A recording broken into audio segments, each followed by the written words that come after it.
Bugünkü mövzumuz əl alətləri ilə silindr və konus şəkilli detalların hazırlanması mövzusudur. Mövzunun izahına baxaq.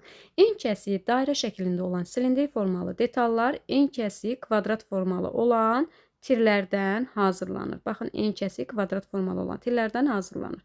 Kiçik tirlər adətən taxtadan olur.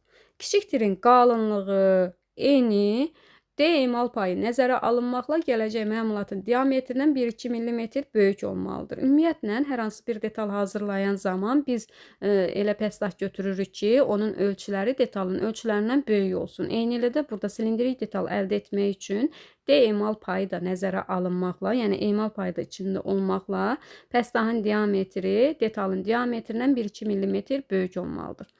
Kiçik tirdən dəyirmi detal hazırlanmazdan əvvəl onun nişanlanma işlərini yerinə yetiririk. Bunun üçün kiçik tirin başlığından diaqonalların kəsişmə nöqtəsini mərkəzini tapırıq. Pərgarın köməyi ilə radiusu pəstahın diametrini 0,5-nə bərabər olan çevrə çəkirik.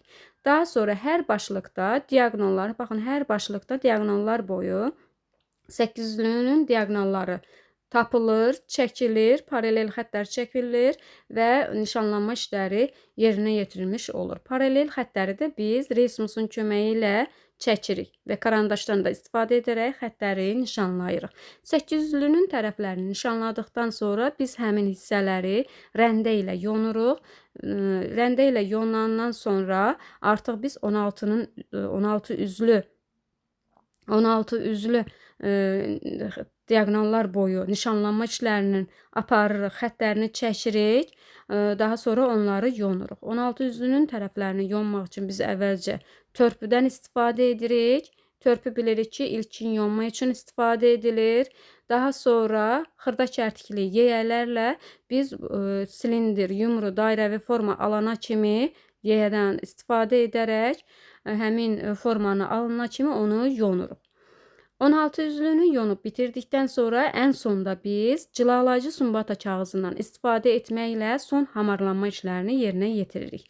Bunun üçün ümumiyyətlə bu görülən bütün əməliyyatları yerinə yetirmək üçün biz pəstahı verstakın qapağında, pazların arasında və yaxud da ki, xüsusi tərtibatlarda yerləşdiririk. Daha sonra üzərində bu əməliyyatları yerinə yetiririk. Eyni ilə də cilalanmanı da biz pəstahın sıxacında, verstakın sıxacında daha doğrusu bərkidirik. Bir tərəfindən, digər tərəfindən isə cilalayıcı sumbata kağızı ilə büküb onu cilalayırıq. Üstündən örtüb cilalayırıq. Bu əməliyyatı əldə də aparmaq mümkündür. Əldə necə edirik? Sol əl ilə biz detalı tuturuq, cilalayıcı sumbata kağızına bağlayıb, daha sonra sağ əl ilə isə onu fırladırıq. Fırlanmanı da biz müəllimlər, yəni hər iki istiqamətdə yerinə yetirə bilərik. Sol tərəfə də, sağ tərəfə də fırladaraq biz cilalanma işlərini yerinə yetirə bilirik. Burada müəllimlər şəkildə verilib ardıcıllıqlar. Baxın, bu ardıcıllıqlara da diqqət yetirsəz, silindrik detalın alınmasını daha yaxşı başa düşmüş olacaqsınız. Biz nişanlanma xəttlərini çəkdik, daha sonra yonduq, silindrik formanı detalı alırıq. Detalların diametrini neyinə ölçürük? Bu zaman detalların diametri biz krompərgarla ölçülür. Baxın, istədiyimiz forma alana kimi onun diametrini nəzarət etmək üçün, ölçülərini nəzarət etmək üçün krompərgardan istifadə edirik. Krompərgarı biz silindrik detalın üzərində qoyuruq. Daha sonra xəttkeşin üzərində də onun ölçülərini hesablayırıq.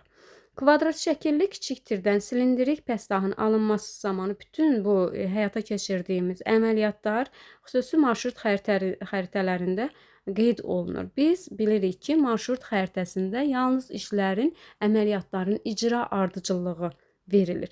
Eyni ilə burada da bel dəstəyinin hazırlanması üçün olan marşrut xəritəsi göstərilib.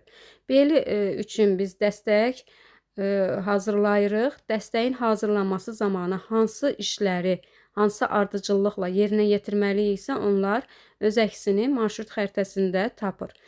En kəsiyi kvadrat olan kiçik tir seçirik, mişarlayırıq. Yəni kiçik tiri biz nədən mişarladıq? Taxtadan. Daha sonra nə edirik? Başlığın en kəsiyində diaqonalları nişanlanmaq, lazımi diametrdə çevrə çəkmək. Yəni nişanlanma. Taxtanı kəsirik, kiçik tiri kəsirik taxtadan. Daha sonra nişanlanma işlərini aparırıq. Ondan sonra pəstahın başlığında 800-lünü nişanlayırıq, tillərini çəkirik. Pəstahı verstaqda bərkidib tilləri 800 üzlü alana qədər yonuruq. 800-lünü alamaq üçün də biz rəndə ilə yonma əməliyyatı yerinə yetiririk. Pəstahın başlığında daha sonra 16-nın üzləri nişanlanır və onun tilləri çəkilir. Pəstahı verstaqda bərkidib tilləri 16 üzlü alana qədər yonuruq. Bunu da biz ilk öncə törpü ilə, daha sonra xırda kərtikli yeyə ilə yerinə yetiririk. Detallı silindrik forma alana qədər törpü ilə yiyələdik. Daha sonra detalın diametrini krompergarla və xətkeşlə nəzarətdə saxlayırıq. Ehtiyac olduqda lazımi ölçüyə alınana qədər biz detalı emal edirik. Detalın başlığında konusun diametrini və uzunluğunu nişanlayırıq. Başlığında konusunu və diametrini nişanlayırıq. Konusu rəndə ilə yonuruq, yeyə ilə detalın digər başlığında tiyəcinin ağzını emal edirik. Baxın, burada başlığını nişanladıq, konusunu. Rəndə ilə yonub nişanladıq. Daha sonra tiyə hissəsinin ağzını emal edirik. Məmulatı cilalayıcı sumbata kağız ilə təmizləyirik və bizim bel üçün olan dəstəyimiz hazırdır.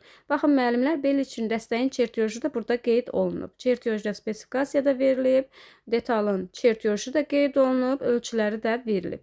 Yəni bu işlərin ardıcıllığı, bel üçün dəstəyin əldə olunması üçün görülən işlər marşrut xəritəsində də öz əksini tapmışdır.